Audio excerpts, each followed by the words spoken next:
శ్రీ గురుభ్యో నమః. చారుహాస, అందమైన మందహాసం కలిగిన అమ్మ. ఈ సందర్భంలో 28వ నామం మందస్మిత ప్రభాపూర మజ్జత్కామేశ మానస స్మరించదగినది. అమ్మ చిరునవ్వు అనే కాంతి ప్రవాహంలో శివుని మనస్సు మునుగుతూ తేలుతూ ఉంటుందట.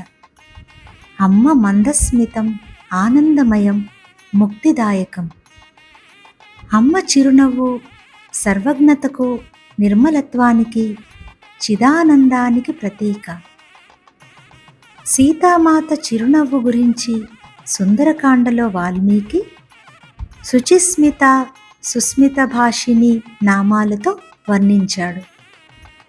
పవిత్రతతో కూడిన చిరునవ్వు దైవత్వానికి సహజ లక్షణం.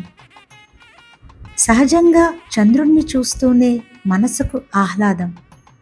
ఆ చంద్రుడు నవ్వితే ఇంకెంత ఆహ్లాదంగా ఉంటుందో. అమ్మ సహజ సౌందర్యవతి.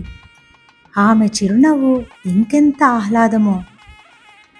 అమ్మ నవ్వులో స్వచ్ఛత, పవిత్రత, ప్రసన్నత సంపూర్ణంగా ఉంటాయి కాబట్టి అమ్మకు చారుహాస అని పేరు.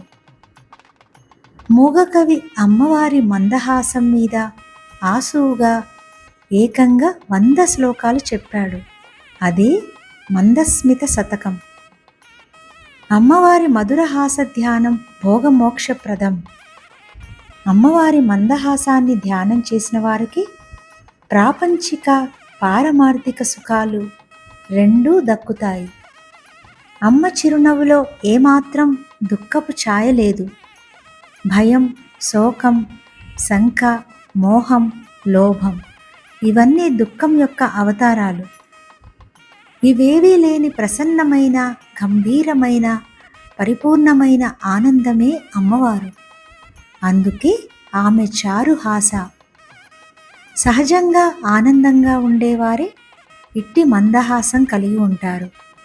లోపల ఆనందం లేనప్పుడు ఎంత ప్రయత్నించినా చిరునవ్వు మెరవదు. లోపలి ఆనందపు పొంగే చిరునవ్వు. తన్ను మృంగి ఉప్పొంగిన తన్మయానందుడు రమణుడు. అందుకే రమణుని మోముపై సదా చిరునవ్వు ఉంటుంది. మరణంలో కూడా చిరునవ్వు చెదరలేదు. భక్తులు అరుణాచల అక్షరమణిమాల చదువుతూ ఉంటే చిరుమందహాసవదనంతోనే దేహం విడిచారు. అది మరణం కాదు, ఆనందంలో లయం. రమణుడు చారుహాస. భగవంతుని నవ్వు వెనుక గొప్ప వేదాంత రహస్యం దాగి ఉంటుంది. కురుక్షేత్ర మహాసంగ్రామంలో బంధుమిత్రులను చూసి విషాదంలో కూరుకుపోయిన అర్జునుడిని చూసి గీతాచార్యుడైన శ్రీకృష్ణుడు చిరునవ్వు నవ్వాడు. ప్రహసన్నివ భారత. అత్యంత క్లిష్టమైన, భయానకమైన పరిస్థితులలో కూడా చలించని స్థితప్రజ్ఞతకు ఆ నవ్వు ప్రతీక. కృష్ణ భగవానుడు చారుహాస.